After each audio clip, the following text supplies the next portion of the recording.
কিছু সময় দেখবেন আপনি যখন বিপদে পড়বেন আপনার পিছনে থাকা যে আপন মানুষ, যে আপন শত্রুগুলো, তাদের মুখোশটা উন্মোচন হবে।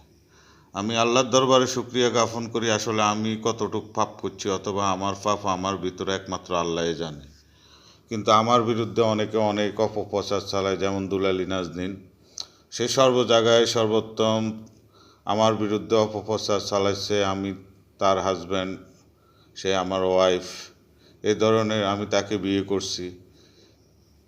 কারণ আমার যে শত্রুপক্ষ যারা, আমি আগে পিছনে থাকা এই শত্রুদেরকে চিনতাম না। আল্লাহ পাক রব্বুল আলামিন তার উসিলায় আমাকে চিহ্নিত করে দিয়েছে। কারণ আমার ওই শত্রুপক্ষগুলো হয়েছে আমার আত্মীয় স্বজন, নিকটবর্তী লোকগুলাই। কারণ দুলালী নাজনীনকে তারা জায়গা দিয়ে সর্ব জায়গায় আমার নামে বিভিন্ন অপপ্রচার চালায়। অতএব আমি আমার বাড়ি ঘরে ঘুমাইতাম, তারা অপপ্রচার চালাইতো আমি নাকি দুলালী নাজনীনের সাথে ঘুমাইতাম।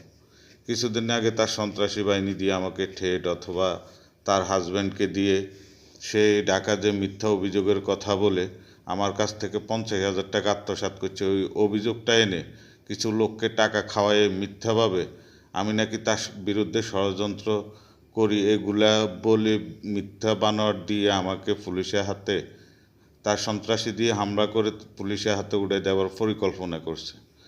তাই আল্লাহ আমাকে ওইখান থেকে রক্ষা করে। আমি আল্লাহর কাছে শুকরিয়া জ্ঞাপন করি। অথবা আমার কোথাও কোনো কিছু হলে সে দায়ী, মিজানুর রহমান, গিয়াসউদ্দিন মাওলানা, তারাই দেয়। তাদের চিহ্নিত অস্ত্র বাহিনীগুলোকে সবাই চিহ্নিত করে রাখবেন। আর প্রশাসন হইতে সবাই যে জানতেন আমি তার প্রতি দুর্বলতা, সে আমার ওয়াইফ, আমি তাকে বিয়ে করছি, তার কথাই রাইট, সে আমার আত্মীয় স্বজনের বাড়িতে থাকে।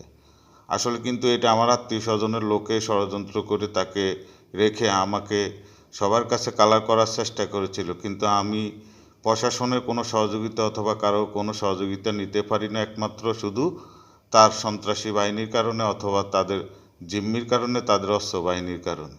তাই আমার কথার মাঝে যদি কোনো ভুলভ্রান্তি হয় সবাই ক্ষমার দৃষ্টিতে দেখবেন। আসসালামু আলাইকুম।